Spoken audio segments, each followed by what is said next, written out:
Je suis Émile Nachi.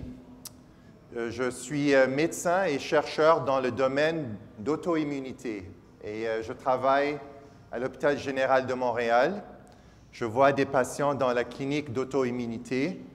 On a en fait à l'Hôpital général la deuxième plus grande clinique au Canada pour les patients qui ont l'auto-immunité. Et ce dont je vais discuter ce soir, la vasculite, c'est une de ces maladies auto-immunitaires. Vous me pardonnerez si j'insère un ou deux mots en anglais pendant que je discute. OK. Pour comprendre c'est quoi la vasculite, il faut d'abord savoir un peu sur le système immunitaire, parce que les vasculites sont des maladies du système immunitaire. C'est quoi le système immunitaire? C'est comme, on peut penser de ça comme la police du corps. Comme cette personne ici qui a un rhume, qui est typiquement causé par des infections virales, c'est le système immunitaire qui combat les virus. Cette personne ici a une pneumonie qui est la plupart du temps causée par des infections par des bactéries. Ça aussi, c'est le système immunitaire qui combat ça. Alors, ça combat les virus, les bactéries, les autres types d'infections. Et, ce qui est aussi très important, cette personne-là a un cancer de la peau, ce qui est dans son cas sur le nez. C'est le système immunitaire qui combat aussi les cancers. Et vous allez voir que ce concept-là va revenir dans la présentation. Alors, continuons sur c'est quoi le système immunitaire. J'ai dit que c'est comme la police pour notre corps.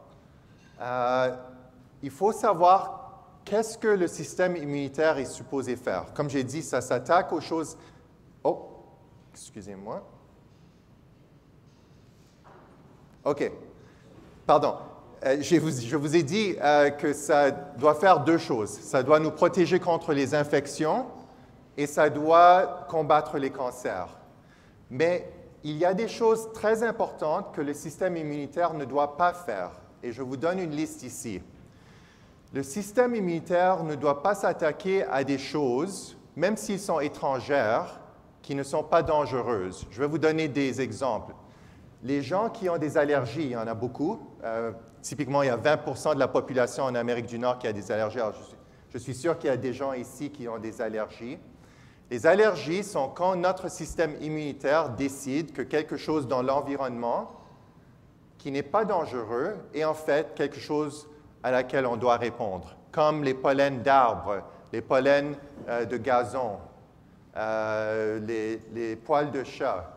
Les gens qui n'ont pas des réactions à ces choses-là n'ont pas de problème. Ça ne cause pas des problèmes d'avoir ces choses-là dans l'environnement. Mais les gens qui ont des allergies ont des systèmes immunitaires qui sont décidés à s'attaquer à ces choses-là quand on n'a pas besoin de faire ça. Le système immunitaire ne doit pas s'attaquer au fœtus, sinon on perd la grossesse. Et il y a toutes sortes de mécanismes qui s'assurent que le système immunitaire ne s'attaque pas au fœtus. Et dernièrement, ce dont on va discuter ce soir, le système immunitaire ne devrait pas s'attaquer à notre corps. Okay? Si cela se produit, on a une maladie auto-immunitaire où le système immunitaire devient traître. Au lieu de nous protéger, le système immunitaire s'attaque à notre corps.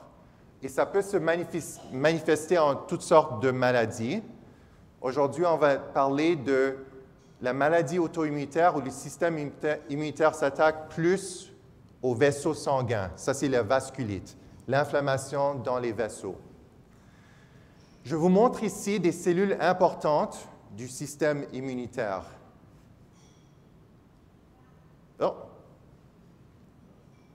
Oh, excusez-moi.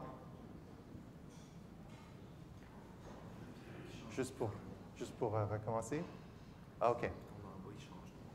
Ah, OK, mais pour le pointeur? Excusez-moi, je voulais le pointeur. OK. OK, je vous montre ici des cellules qui sont très importantes dans le système immunitaire. Le système immunitaire a plusieurs choses. Ça a des protéines, ça a plusieurs différentes molécules et ça a aussi des cellules. Je vous montre juste une partie du système immunitaire. Je vous montre des cellules importantes, incluant ici les cellules T, ici les cellules B. Les cellules B sont des cellules importantes pour plusieurs raisons. Ils activent les cellules T et c'est ces cellules-là qui produisent les anticorps.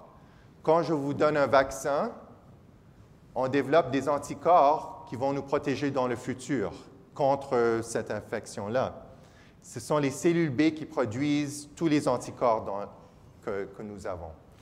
Voici une autre cellule du système immunitaire, les cellules dendritiques, qui sont très bonnes pour activer les cellules T. Et je vais juste mentionner qu'un chercheur originaire de Montréal vient juste de gagner le prix Nobel pour avoir découvert ces cellules-là. OK. Si notre système immunitaire répond à quelque chose, disons que c'est une réponse qu'on devrait avoir, comme notre système immunitaire nous défend contre des bactéries. Qu'est-ce qui se passe? C'est qu'il y a l'inflammation. C'est-à-dire que les cellules du système immunitaire deviennent activées. Ils demandent de l'aide de d'autres cellules. Alors, il y a d'autres cellules qui rentrent dans l'endroit où il y a l'inflammation. Il y a des molécules qui sont produites qui causent qu'il y a plus de sang qui rentre dans l'endroit où il y a l'inflammation. Il y a l'édème, c'est-à-dire l'eau sort des vaisseaux sanguins et rentre dans les tissus. Alors, il y a un gonflement des tissus. Et je vous montre une photo d'un exemple d'inflammation. Ça, c'est quelqu'un qui a la goutte, qui est un exemple typique d'inflammation. Geneviève sait que typiquement, c'est plus dans l'orteil, mais c'est la meilleure photo que j'ai pu trouver. Et vous voyez, c'est rouge, c'est enflé. Si je toucherais, ce serait douloureux. Qu'est-ce qui se passe ici? C'est ce que je vous ai montré dans la diapositive avant. Les cellules du système immunitaire forment une réaction dans cet endroit-là. Et le résultat, c'est ceci.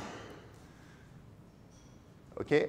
Les maladies auto-immunitaires, comme j'ai mentionné, c'est quand le système immunitaire, au lieu de s'attaquer au virus, juste aux bactéries, aux parasites, les choses comme ça, décide qu'une partie de notre corps est quelque chose à laquelle elle devrait s'attaquer. Et vous voyez l'inflammation que je vous ai montrée sur le doigt. On peut avoir cette même inflammation dans les organes intérieurs. Dans le cas des vasculites, c'est pas entièrement, mais c'est surtout des maladies où cette inflammation-là se produit dans les vaisseaux sanguins, dans les murs des vaisseaux sanguins ou dans les tissus autour des vaisseaux sanguins qui sont infectés. Je vais vous dire comment nous, les médecins, on pense des vasculites. Jusqu'à maintenant, la plupart du temps, ils ont été divisés basés sur la grandeur du vaisseau qui est affecté. C'est-à-dire qu'il y a des vaisseaux qui affectent les grands vaisseaux, comme l'aorte. OK? Je vais vous montrer dans la prochaine diapositive. Alors, il y a des vasculites qui affectent les grands vaisseaux, comme on appelle ça giant cell arteritis, Takayasu's, des maladies où il y a l'inflammation dans les vaisseaux de moyenne grandeur, et des maladies où l'inflammation est dans les vaisseaux qui sont petits. Et voici une illustration. On peut avoir des maladies qui affectent n'importe quel vaisseau. L'aorte, ça c'est le vaisseau le plus grand. Les artères du bras, comme l'artère radiale, brachiale, ça c'est aussi des vasculites qui affectent les grands vaisseaux, jusqu'à des vasculites qui affectent les petits vaisseaux. Et pour comprendre les manifestations de ces maladies, il faut juste savoir qu'on a des petits vaisseaux qui vont nourrir tous nos organes. Par exemple, on a des nerfs dans le corps. Les nerfs ont besoin de nourrissement. C'est des petits vaisseaux qui nourrissent nos nerfs. s'il y a de l'inflammation dans les petits vaisseaux, on peut avoir une atteinte au niveau des nerfs. Il y a des petits vaisseaux qui vont à la peau. Je vais vous montrer que ça peut être affecté. Alors, tous les organes où il y a des petits vaisseaux peuvent être affectés par des vasculites de petits vaisseaux. Tous les organes où il y a des grands vaisseaux, comme la aorte, le bras, des choses comme ça, ça dépend de la grandeur du vaisseau. C'est cette sorte de maladie qu'on peut trouver là. OK. Maintenant, une question que... On est correct? OK. Maintenant, une question qui revient tout le temps. Pour mes patients qui ont la vasculite, ils veulent savoir pourquoi ça s'est produit. Qu'est-ce qu'ils ont fait de mal pour qu'ils développent la vasculite? Je vais vous dire qu'on sait que toutes les maladies auto-immunitaires sont causées par une combinaison de deux choses, la génétique et l'environnement. Comment est-ce que je sais que c'est ces deux choses-là? Parce que nous, les scientifiques, pour nous, la définition de l'environnement, c'est tout ce qui n'est pas génétique. Alors, c'est-à-dire que les causes sont génétiques et tout ce qui n'est pas génétique, et ça, c'est ce qu'on appelle environnemental. Environnemental, ce n'est pas juste ce qu'on mange ou c'est qui nos amis ou c'est dans quel pays qu'on est. En science, c'est tout ce qui n'est pas génétique. Je vous montre ici des jumeaux. Comment est-ce qu'on sait que les maladies auto-immunitaires sont en partie génétiques? Bien, une des sortes d'études importantes qu'on peut faire, c'est des études dans les jumeaux. Les jumeaux sont génétiquement identiques, presque à 100%. En moyenne, il y a peut-être 2 ou 3 bases sur 3 milliards qui sont différents entre les jumeaux. Pour ce qu'on présente, on peut penser que les jumeaux sont génétiquement 100% identiques. Si une maladie était 100% déterminée par les gènes, si un jumeau avait une maladie, il devrait avoir 100% de chance que l'autre jumeau a la maladie, si c'est juste les gènes qui déterminent la maladie. Et je peux vous dire que dans les maladies auto-immunitaires, il y a plus de risques chez les jumeaux. Par exemple, je vais vous dire dans le lupus, qui est la maladie que j'étudie le plus. C'est une autre maladie auto-immunitaire. Si un jumeau identique à la maladie, il y a 24% de chances que l'autre jumeau a la maladie. Si vous avez 2 jumeaux qui sont non identiques, si un a la maladie, il y a 3% de chances que l'autre a la maladie. Ça vous dit 2 choses. Il y a un aspect génétique, c'est-à-dire si vous êtes identique, il y a plus de chances que l'autre aura la maladie, mais ça vous dit aussi que ce n'est pas complètement génétique. Il y a aussi un aspect environnemental. Le problème, c'est que pour la grande partie de ces maladies, on ne sait pas c'est quoi les aspects environnementaux. Souvent, les patients me demandent « Est-ce que c'est quelque chose que j'ai mangé? » Souvent, le diète revient. Et je dis « Peut-être, c'est possible, mais on ne sait pas. Il n'y a pas eu aucune étude qui démontre que c'est quelque chose en particulier qu'on mange ou qu'on boit qui cause ces maladies auto-immunitaires. Alors, comme traitement, les gens disent souvent, OK, je vais changer de diète. Vous pouvez changer de diète, mais il n'y a pas eu de preuve jusqu'à maintenant par rapport à c'est quoi qu'on peut faire comme diète ou comme exercice ou comme chose comme ça qui peut traiter ces maladies-là. C'est quelque chose où il y a beaucoup de recherches pour essayer de comprendre, mais jusqu'à maintenant, on ne sait pas c'est quoi dans l'environnement qui cause ces choses-là. Je vais vous dire, pour les maladies de vasculite, il y a certaines choses qui sont associées dans l'environnement. Comme par exemple, il y a une vasculite qui s'appelle la maladie de Wegener. Je ne sais pas s'il y a quelques patients ici avec cette maladie. C'est associé avec la silicose, être exposé à la silicose. Il y a aussi certaines bactéries qui sont associées à ces maladies. Mais en grande partie, on ne sait pas c'est quoi dans l'environnement qui cause ça. Et on commence à savoir de plus en plus sur c'est quoi les gènes qui causent ces maladies. OK. Au niveau moléculaire, alors je vous ai dit génétique et environnement. Qu'est-ce qui se passe au niveau moléculaire? Je ne peux pas expliquer toutes les théories de l'auto-immunité, mais je vais discuter une qui est très logique. Okay? Ça, c'est la théorie de la, comment est-ce qu'on dit, cross-reactivity, c'est-à-dire si on réagit à quelque chose dehors de notre corps qui est semblable à quelque chose qui est dans notre corps, on peut, en réagissant à la chose externe, réagir à quelque chose qui est dans notre corps. Ce que je vous montre, c'est dans un des films de Superman, il y avait un bon Superman et un mauvais Superman, mais ils avaient l'air exactement le même. Moi, je ne voudrais pas m'attaquer à eux, mais si j'étais le système immunitaire et il fallait que je m'attaque à un de ces deux Superman, ce serait dur pour moi de savoir quel est le bon et quel est le mauvais. Ils ont l'air le même. Alors, c'est la même chose pour le système immunitaire. Je vous montre ici des anticorps. Ça, c'est des anticorps produits par les cellules B qui s'attaquent à des protéines sur une cellule. Disons que c'est une bactérie. Disons que ces protéines-là, à laquelle le système immunitaire s'attaque, et ça devrait s'attaquer à ces protéines parce que c'est sur une bactérie, disons que ces protéines-là sont très semblables à des protéines que nous avons dans notre corps. Ça, c'est quelque chose de très typique qui peut déclencher une réaction auto-immunitaire.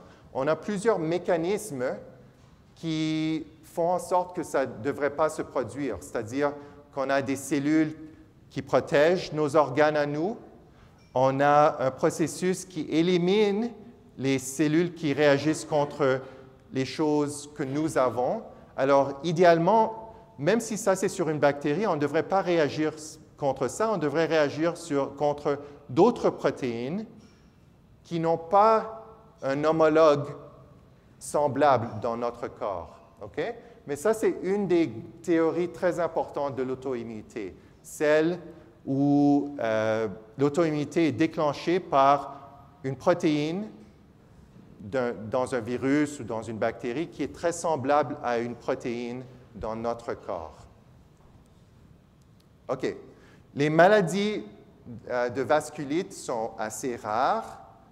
Aux États-Unis, il y a eu une étude qui démontre que la prévalence d'une des maladies les plus communes, la maladie de Wegener, est 3 sur 100 000. Comme M. Gagnon a dit, ça peut affecter les gens de n'importe quel âge. À peu près 20% des patients qui ont cette maladie-là, c'est une des maladies qui affecte les petits vaisseaux. À peu près 20% de ces patients sont âgés de moins de 25 ans. Mais la majorité sont un peu plus vieux, et ça dépend de quelle maladie dont on parle. Il y a une maladie qui s'appelle Takayasu's, vasculite de Takayasu's. Ça, c'est plus les jeunes femmes qui ont moins de 40 ans. D'autres maladies comme l'artérite temporale, c'est les gens qui ont plus de 50 ans. Alors, ça peut varier. C'est plus les gens un peu plus âgés, mais ça peut affecter les gens de n'importe quel âge. Là, je vais vous montrer c'est quoi les manifestations de ces maladies. Ça, c'est une personne qui a une vasculite, des gros vaisseaux, qui, dans ce cas, l'artère temporale, l'artère qu'on a ici. Vous voyez que l'artère est rouge, enflée. Quand on touche cette artère, c'est très douloureux. OK. Il y a des petits vaisseaux sanguins qui vont à la peau. Si on a une inflammation dans ces vaisseaux-là qui vont à la peau, on peut avoir ces endroits-là de la peau qui ne sont plus nourris. Alors, il y a une nécrose, c'est-à-dire ces tissus-là deviennent morts. Et il y a une hémorragie. Ce que vous voyez ici, c'est des petites hémorragies. Des petites hémorragies que je ne peux pas pointer, mais tous ces boutons rouges que vous voyez là, c'est des petites hémorragies causées par l'inflammation dans les vaisseaux qui vont à la peau. Ça, c'est l'inflammation dans les vaisseaux des poumons. Et souvent, les cellules du système immunitaire ne restent pas juste dans les vaisseaux, ils vont dans les poumons eux-mêmes. Et on peut trouver de l'inflammation pas juste dans les vaisseaux, mais dans les tissus des poumons. Ça, je vous ai dit que les nerfs sont nourris par les petits vaisseaux. Ça, c'est quelqu'un qui ne peut pas lever le pied, dans ce cas, le pied gauche. Ça, c'est une présentation typique d'une neuropathie. Le nerf qui est responsable pour être capable de lever le pied est atteint d'une vasculite. Alors, ce nerf meurt et la personne ne peut plus lever le pied. OK? Ensuite, il y a des présentations qui sont typiques à certaines maladies. Je vous ai mentionné la maladie de Wegener. Ça affecte typiquement le nez. Souvent, ça affecte le nez. On peut voir de l'inflammation du nez qui cause la destruction du cartilage. Et on voit les résultats de cette inflammation, une déformation du nez. OK. Comment est-ce que nous, les médecins, on pose un diagnostic de vasculite? Ben, c'est surtout une grande partie, c'est les symptômes et les signes, dont j'ai mentionné beaucoup de ceux-là. Les tests radiologiques, comme je vous ai montré un rayon X de quelqu'un qui a la vasculite dans les poumons. Il y a des tests sanguins, des tests où on regarde les vaisseaux directement et parfois on a besoin de prendre une biopsie. Souvent, je dirais qu'on a besoin de prendre du tissu pour regarder et confirmer qu'il y a de l'inflammation. Je vous montre ici un des tests sanguins les plus importants. Je ne pense pas que ça c'est important pour vous de connaître tout ça. C'est juste pour ceux parmi vous qui ont la vasculite. Peut-être que vous avez entendu parler de ce test qui est le ANCA, un test très important pour nous, où un chercheur, un médecin, il y a plusieurs années, a trouvé, par coïncidence, que les gens qui ont ces maladies-là ont des anticorps contre une des cellules du système immunitaire, les neutrophiles. Et on comprend maintenant que ce que ça cause, c'est que ces anticorps causent que ces cellules-là sont activées et causent de l'inflammation dans les vaisseaux. Je vous montre ici un angiogramme dans un patient qui a la vasculite. Regardez ici, les vaisseaux devraient être lisses. Ça devrait être une ligne droite. Et vous voyez ici, toutes ces perles, OK? Vous voyez ici, c'est petit, ensuite ça devient grand. Petit, grand, petit, grand, petit, grand. OK? Alors, ces constrictions et dilatations sont typiques de la vasculite. Ça, c'est l'inflammation dans les murs des vaisseaux, cause que dans certaines parties, le vaisseau se renferme et dans certaines parties, il y a une dilatation. Et voici une biopsie des reins. Les reins sont une des organes qui peuvent être affectés par la vasculite.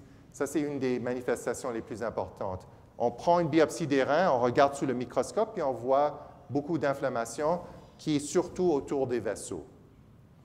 Maintenant, je vais parler des traitements. Je vous ai dit que les maladies auto-immunitaires, les vasculites sont une maladie auto-immunitaire où le système immunitaire est traître. Au lieu de juste vous protéger, ça s'attaque à vous. Dans ce cas, ça s'attaque aux vaisseaux sanguins. Qu'est-ce que nous, les médecins, on fait pour traiter ça? C'est logique. On donne des médicaments pour calmer le système immunitaire. Tous les traitements qu'on donne ont la même chose en commun. Ils diminuent l'activité du système immunitaire. Et il y a plusieurs choses que je mentionne spécifiquement pour la vasculite. Il y a d'autres médicaments que je ne mentionne pas, mais ceux-là sont les plus importants. Et tous ces médicaments-là ont différents mécanismes, comme les stéroïdes, la cyclophosphamide, vous voyez la rituximab. La rituximab est intéressante parce que ça, c'est un traitement plus récent. Tous les autres médicaments calment en fait, presque toutes les cellules du système immunitaire. Là, on commence à être plus sophistiqué. Là, on commence à s'attaquer à juste certaines cellules du système immunitaire. Et le rituximab est en fait le premier traitement pour les maladies auto-immunitaires où on cible juste un type de cellule. Dans ce cas, les cellules B que j'ai mentionnées au début de la présentation, qui sont responsables pour activer les cellules T et aussi pour produire les anticorps. Le rituximab est un traitement qui élimine les cellules B, pendant que les autres traitements calment le système immunitaire au complet. Et il y a un thème à comment est-ce qu'on traite les vasculites. Il y a une période initiale où il faut donner un traitement qui est très fort, parce que c'est des maladies très dangereuses où on peut avoir la mortalité, on peut mourir. Il faut donner un traitement qui est assez fort pendant à peu près 3 à 6 mois. Et ensuite, il faut donner un traitement qui est moins fort pour une assez longue durée. C'est parce que, une fois qu'on réussit à contrôler les vasculites, ils ont une tendance à revenir. C'est pour ça qu'on ne peut pas arrêter le traitement une fois que la vasculite est contrôlée. Il faut continuer les traitements pour une assez longue période pour que la maladie ne revienne pas, parce qu'ils ont des tendances à revenir. Les effets secondaires, c'est très important. Souvent, les patients veulent savoir. J'imagine tout le temps les patients veulent savoir. Il y a des effets secondaires qui sont spécifiques au traitement, comme par exemple la prednisone, les stéroïdes, ont beaucoup d'effets secondaires. On essaie de donner ça le moins que possible. Ça peut causer la haute pression, le diabète, qu'on gagne du poids, le haut cholestérol, l'acné, toutes sortes de choses. Mais ce que ces médicaments-là ont en commun, je vous ai dit au début, qu'est-ce que le système immunitaire fait? Ça nous protège contre les infections et ça combat les cancers. Alors, quand on donne ces médicaments-là pour calmer le système immunitaire, c'est logique qu'on a plus de risques d'infection et dans certains cas, pour certains des médicaments que j'ai mentionnés, il y a plus de risques de cancer. Mais on donne quand même ces traitements parce que c'est nécessaire. Le bénéfice est beaucoup plus que les effets secondaires.